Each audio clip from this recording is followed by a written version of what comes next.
What's up guys, Vress here with a quick guide on the best order in which to play the various storylines of the Elder Scrolls Online. We're going to start by taking a look at the most logical order to play the content in, and then in part 2 we're going to take a look at how to actually do it. I want to preface this video by saying that for the most part ESO can actually be played in any order. Many of the DLCs are in fact independent of the main story. This is the reason that the developers are comfortable starting everyone in Somerset right now. The design's actually very different to WoW, for example, where there's a very clear chronological order to events. ESO's been designed so that the events transpire at roughly the same time, and everything scales too, so there's no level requirements forcing you down a certain path. However, there is still some element of order, and to be honest, if you want to experience the story in order and understand any references to previous content, then there's going to be a few things that you need to consider.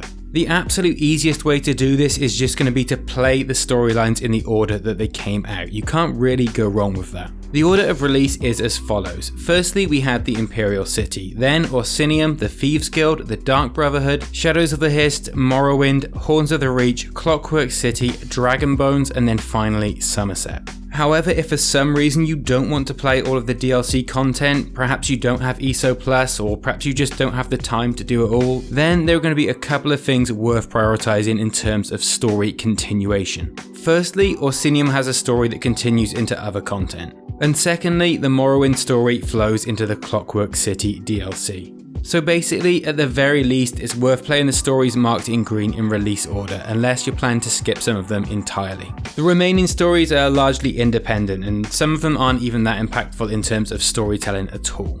For example, some of these DLCs only really added a couple of extra dungeons to the game. I'd recommend checking the Elder Scrolls website to know exactly what's included in each DLC. Obviously, if you're a total lore buff, then you're going to want to complete it all, and probably in the exact order that it came out. That's certainly what I'm going to be doing, but I know that the majority of you just want to get the main story arcs in an order that makes sense. If you wanted to be really precise, then technically you'd actually need to break it down to the order in which you do individual quests, and you'd have to complete certain storylines in parallel. But yeah, that's too much of a headache even for me.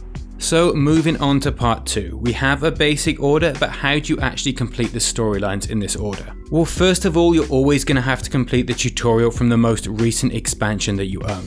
There is an option to skip it, but I'm not sure if that's even possible on your first playthrough. Regardless of this, once you've either played through or skipped the tutorial, then you're going to find yourself either on your starter island if you only own the base game, the Summerset Isles if you own Somerset, or on Vvardenfell if you own Morrowind but not Somerset. If you only have the base game, then you're good to go. Basically, just follow the quests that are presented to you. If you find yourself in the Summerset Isles or Vvardenfell, then you're going to need to teleport out of there. The initial problem that you're going to face is that it actually costs gold to teleport. So the way to fix this is to walk to a way shrine. Here you can see the way shrine that you need to walk to in Somerset, and here you can see the one that you need to walk to in Vvardenfell.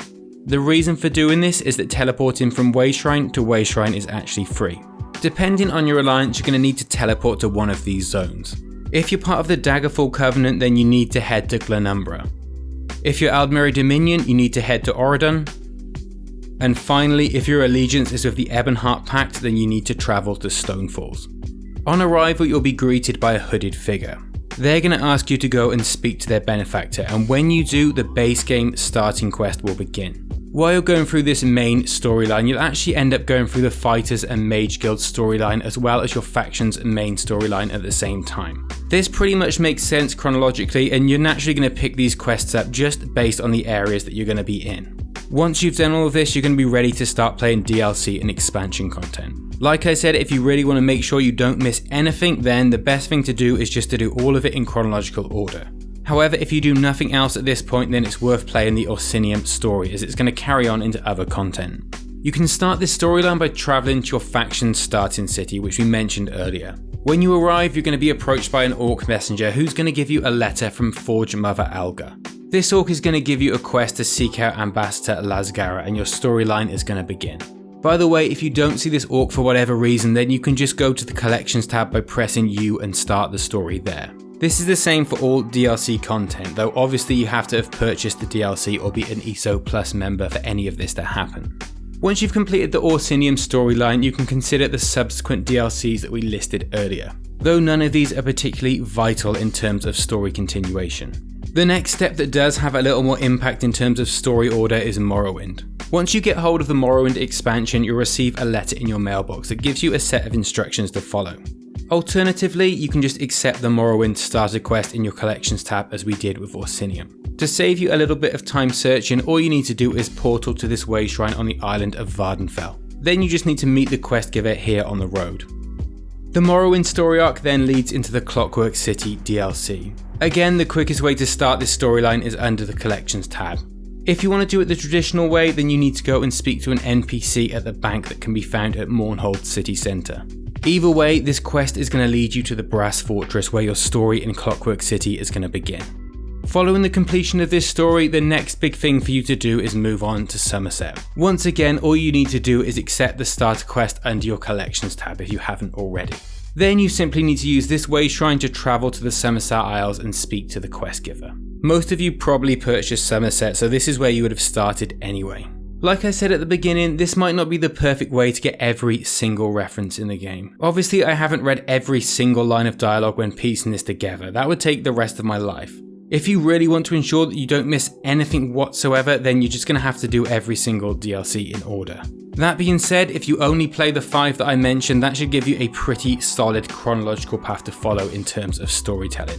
Especially considering ESO is designed so that you can do all of this content independently with minimal story impact.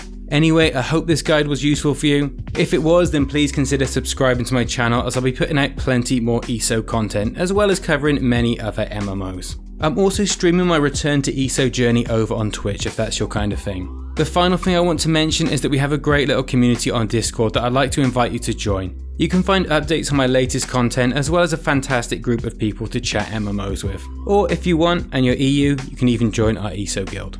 Either way, take care of yourself and I look forward to seeing you in the next video.